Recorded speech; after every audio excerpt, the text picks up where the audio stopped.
Some figures in history are remembered for greatness, others for tragedy. Adolf Hitler's story is one that shook the entire world, changing millions of lives forever. Today, we'll take a complete journey through his biography, from his childhood to his rise in power and finally to his downfall. Stay with me, because this is not just history. This is a lesson the world should never forget. 1. Early life of Adolf Hitler. Adolf Hitler was born on April 20th, 1889, in a small border town called Braunau am Inn, located in Austria. This town was not particularly famous, but its position on the border between Austria and Germany made it unique. Many people living there felt connected to both Austrian and German culture, and this atmosphere shaped the environment into which Adolf was born. His birth took place in a modest apartment above a small inn, and the family lived a relatively ordinary life at first. His arrival was not marked by anything unusual. He was simply a child born into a typical Austrian household. But looking back, that day in 1889 would be remembered as the beginning of a life that would later change the course of world history. His father, Adolf Hitler, worked as a customs official for the Austrian government. The job gave him a stable income, but Alois was known to be very strict, demanding, and often harsh with his children. He had grown up in difficult circumstances himself and carried a sense of discipline that he expected everyone in his household to follow. For him, life was about order, rules, and control. He was ambitious in his own way and wanted his children to succeed, but his definition of success was narrow. He hoped Adolf would pursue a respectable career, such as working for government or entering a professional field. Alois did not understand art or creativity, and he had little patience for anything outside his own values. On the other side, Adolf's mother, Clara, was gentle and loving. She cared deeply for her children and often softened the rough atmosphere created by her husband. Clara had already suffered heartbreak before Adolf's birth, as several of her children had died at a young age. Because of these tragedies, she was very protective of Adolf and gave him special attention. She saw in him a fragile boy who needed love, and this created a strong bond between mother and son. Later in his life, Adolf often spoke about his mother with warmth, calling her the person he felt closest to in the world. The mixture of a strict father and a caring mother created a household full of contrasts. Discipline on one side, affection on the other. The town of Braunau am Inn itself also played a role in shaping Adolf's early years. It was a quiet community, small in size, with narrow streets, churches, schools, and open countryside nearby. Families knew each other, and traditions were important. At the same time, the town carried the spirit of both Austria and Germany, and many residents felt more German than Austrian. This sense of identity would later matter greatly to Adolf. Growing up, he heard conversations about politics, national pride, and the challenges facing Austria and Germany, even though he was still too young to understand them fully. The late 1800s were a period of change in Europe. Empires were shifting, nationalism was growing, and many communities debated what it meant to belong to a nation. For little Adolf, these ideas were simply part of the air he breathed in Braunau. He was a boy who liked to observe, and although he was not yet the man who would become a political leader, the seeds of identity, pride, and belonging were already present in the environment around him. As a child, Adolf was not particularly different from other boys in his neighborhood. He attended primary school, played with other children, and enjoyed simple games. Teachers often described him as intelligent but stubborn. He could focus deeply on subjects that interested him, but he quickly lost patience with things he found boring. From the beginning, he had a strong imagination. He liked to draw, to sketch buildings, and to create little stories in his head. While most of his classmates were satisfied with regular lessons, Adolf wanted something more creative. He loved art, and his notebooks were often filled with drawings instead of just schoolwork. His father, however, had little interest in this artistic side of his son. Alois wanted him to become a government official, someone who worked in administration or had a respectable job in empire. The idea of being an artist seemed weak and unrealistic to him. This disagreement between father and son grew over time. For young Adolf, every argument about his future felt like a wall blocking his dreams. The relationship with his father was tense, and Adolf often felt misunderstood. At the same time, his mother quietly supported his interest in drawing. though she lacked the power to protect him fully from Aloys's demands. The family moved several times during Adolf's childhood because of Aloys's work. These moves exposed Adolf to different schools and teachers, but they also created a feeling of instability. Each new town brought new classmates, new lessons, and new challenges. Instead of building long-term friendships, he often had to start over, which may have contributed to his independent nature. He grew used to being on his own, relying on himself for comfort and direction rather than trusting others deeply. As he grew older, the personality traits that people would later recognize in him started to form. He was proud, sensitive, and easily offended. If someone criticized him, he reacted strongly. If he felt disrespected, he remembered it. These qualities, though normal in a child, became more intense in Adolf compared to many others his age. At the same time, he had a strong sense of wanting to be recognized. Even as a boy, he wanted to be seen as special, as someone different. The year 1889, the year of his birth, was not just an ordinary time in Austria. The Austro-Hungarian Empire was a powerful but complicated state, with many different nationalities living within it. Germans, Hungarians, Czechs, Slovaks, and many others shared the empire, and this created both richness and tension. These cultural differences were often visible in towns like Braunau, where German influence was particularly strong. The pride of being German was something many families carried, and Adolf's family was no exception. His father's career as a government worker added another layer of authority and connection to the empire's system, while his mother's softer side kept the household more traditional and caring. Looking back, Adolf Hitler's birth might have seemed ordinary at the time. Yet, when studied in detail, the circumstances around it, his parents, the town, the environment, the culture, and the historical moment, all came together to form the foundation of his life. He was not born into wealth, nor into extreme poverty. He was not born in the center of power, nor completely outside of it. Instead, he was born at a crossroads, both geographically and socially. That small border town symbolized the very tension between Austria and Germany, between tradition and change, and between discipline and imagination.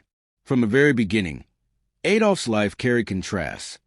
A father who demanded order, a mother who gave affection, a home that moved often yet tried to remain stable, a boy who was ordinary in many ways but extraordinary in his imagination. The day he was born, April 20th, 1889, was just another day for the people of Braunau, but it became the starting point of a story that would grow far beyond that little Austrian town. His early life cannot be separated from the environment that surrounded him, and his birth remains the first chapter in a life that later shook the entire world. 2. Childhood of Hitler. Adolf Hitler's childhood was shaped by two very different parental figures. On one side stood his father, Alois Hitler, a man known for his strictness, discipline, and often cold authority. On the other side was his mother, Clara, a woman who was gentle, patient, and deeply nurturing. The contrast between these two influences created a divided world for young Adolf, one where love and care were constantly mixed with control and demands. Understanding this family dynamic is essential because the experiences of his early home life left marks that carried forward into the rest of his life. Alois Hitler was born into humble circumstances and worked his way up to a respectable position as a customs official in the Austrian civil service. His job gave him stability, a sense of authority, and social standing, but also required discipline and order. These values he brought into his household. Alois was a man who believed that children should be obedient, hardworking, and respectful without question. He was not the type of father who encouraged playfulness or creativity. Instead, he focused on rules and expectations, seeing his role as that of a teacher and enforcer. His idea of parenting was shaped by the values of 19th century Austria, where fathers often carried a rigid and almost military sense of responsibility. For young Adolf, this meant a childhood filled with rules and high expectations. Alois wanted his son to follow in his footsteps or to pursue a career in the civil service, something respectable and practical. To him, success meant security, government service, and discipline. But little Adolf did not share those dreams. Even as a child, he had a rebellious streak. He loved drawing, daydreaming, and imagining himself as an artist or creator. Whenever these interests came into conflict with his father's vision, arguments would follow. Adolf's stubbornness clashed with Alois's authoritarian nature, and the home became a place where battles were common. Alois was not only strict, he could also be harsh. Accounts suggest that he raised his hand against his children when he felt they disobeyed him. Physical punishment was not unusual in families at the time, but for Adolf it created a sense of fear and distance from his father. Instead of looking at him with admiration, Adolf often saw Alois as a barrier between himself and the life he wanted to live. He felt pressured, misunderstood, and trapped by his father's constant demands. This tension did not mean that he completely rejected his father's authority as a child, but it planted seeds of resentment that grew stronger as he got older. While his father represented order, authority, and fear, his mother Clara represented the opposite. She was gentle, soft-spoken, and deeply caring. Clara had already lost several children before Adolf survived, so she treated him with extra tenderness. She worried about his health, protected him from harsh treatment, and provided the comfort that was missing from his father. She was a kind of mother who quietly defended her son, even if she could not openly challenge her husband's authority. Clara's role in Adolf's life was not just about protection. It was also about love. He adored her in return. The bond between mother and son was unusually strong. For Adolf, his mother's support became a source of safety in a world that often felt harsh. When his father scolded or punished him, it was his mother's arms that gave him reassurance. When he felt misunderstood, she was the one who encouraged him, even if silently. Later in life, Hitler would speak about his mother with warmth, describing her as the only person he truly loved. This emotional divide within the family created a strange balance. On one hand, the boy experienced discipline, order, and punishment. On the other, he experienced care, love, and protection.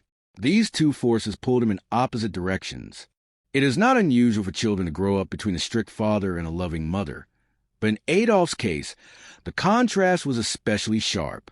His father's expectations left him frustrated, while his mother's encouragement gave him hope. This constant push and pull shaped his early personality. Both stubborn and sensitive, both rebellious and dependent.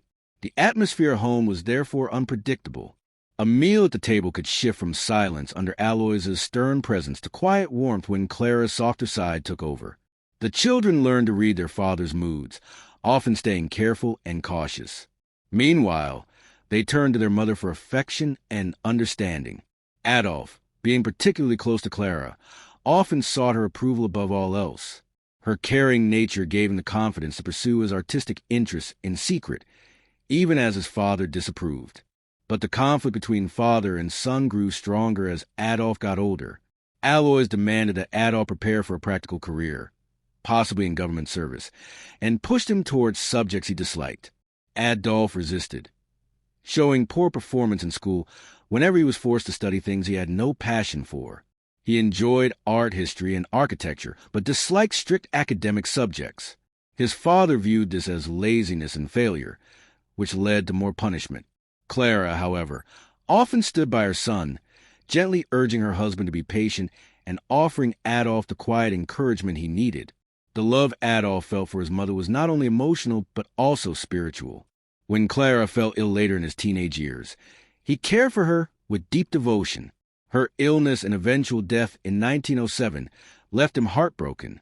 Even decades later, during the height of his power, Adolf still carried photographs of his mother and spoke of her with deep affection. The influence of her love stayed with him far longer than his father's strictness, although both shaped him in different ways. In a broader sense, this family structure reflected the world Adolf grew up in. His father represented authority, tradition, and the rigid expectations of the old Austrian system. His mother represented warmth, emotion, and the softer side of family life. Living between these two figures taught him early lessons about power and weakness, control and affection, order and compassion.